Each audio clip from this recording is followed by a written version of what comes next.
हामी विद्यालय किन जाने हैन।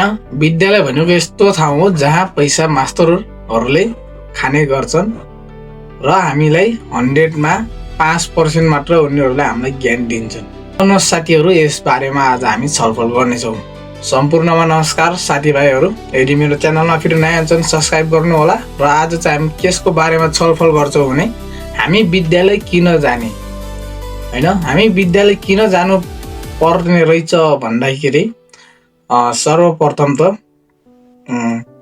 हाम्रो समुदायमा अरूलाई विद्यालय पठाएको देखेर हाम्रो अभिभावकले पनि हामीलाई विद्यालय पठाउँछन् र हामी 10, 11, 12 ब्याचलर हैन पढेर पनि हामी आखिर जाने भनेकै विदेश हो।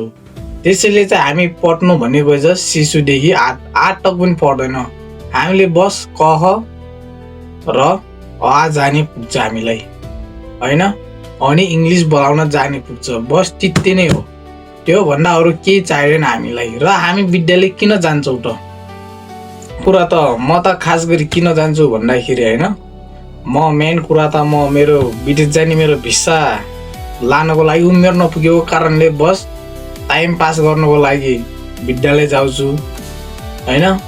अनि अर्को कुरा गाउँमा काम गर्दाखेरि चाहिँ तेरो उमेर पुगेको छैन भनेर चाहिँ काम पनि नदिँदा कारणले इन्डियातिर त्यस्तोतिर चाहिँ परायोपुर मान्छे चाहिँ गइरहेछन्। तर म चाहिँ त्यस्तो कारणले पनि एउटा विद्यालय जान्छु।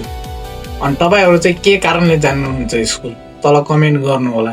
र विद्यालय गइसकेपछि मास्टरहरूले चाहिँ के हामीबाट उनीहरूले फाइदा प्राप्त गर्छन्। एक नम्बरमा त उनीहरूले हामीलाई हानेर उनीहरूको मन शान्ति गराउँछन् हैन। किनकि उनीहरूले आफ्नो श्रीमतीहरूलाई र आफ्नो बालबच्चाहरूलाई हानेर बान परेका हुन्छन्। त्यसैले चाहिँ हामीलाई हानेर पनि बान उनीहरू मन सन्तोषी हुन्छ। र अर्को कुरा के हो भन्दाखेरि उनीहरूले चाहिँ हाम्रो अहिले नयाँ सरकारले झन् निःशुल्क शिक्षा भने साथै सरकारहरूले त्यस्तो दिएको छ। तर हाम्रो विद्यालयका शिक्षकहरूले त्यस्तो मानेका छैनन्। के गर्छन् भन्दाखेरि निःशुल्क शिक्षा भन्दै हामीबाट ट्युसन फिस हैन, अनि परीक्षा फिस, गैल फिस त ल ठिक छ, हामी विद्यालय गएनौँ त्यसको मतलब मानौँ गल्ती भयो, हामी ल दिउँला। अनि ट्युसन फिस हैन, अनि परीक्षा फिस, अनि अन्य के सहयोग, कहिले झन् के सहयोग गर्नुपर्छ, कहिले के सहयोग। अनि त्यसरी कहाँ हुन्छ हामीलाई विद्यार्थीलाई यसरी हेर्न पाइन्छ मास्टरहरूले, त्यही नै हो। त्यसैले उनीहरूले चाहिँ पैसा मासिक एकजनाको ट्युसन फिस 1000 उठायो भने एउटा क्लासमा हाई विद्यालयमा कमसेकम 50 जना हुन्छन् हैन। 1 लाख एउटै क्लासबाट उठ्छ भनेपछि तपाईँ सम्झिनुहोस् न महिनामा विद्यालयले कति खान्छ र शिक्षकहरूले कति बाटफाट गर्छन्।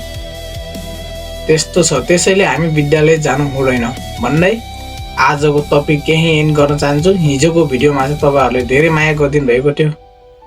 धन्यवाद।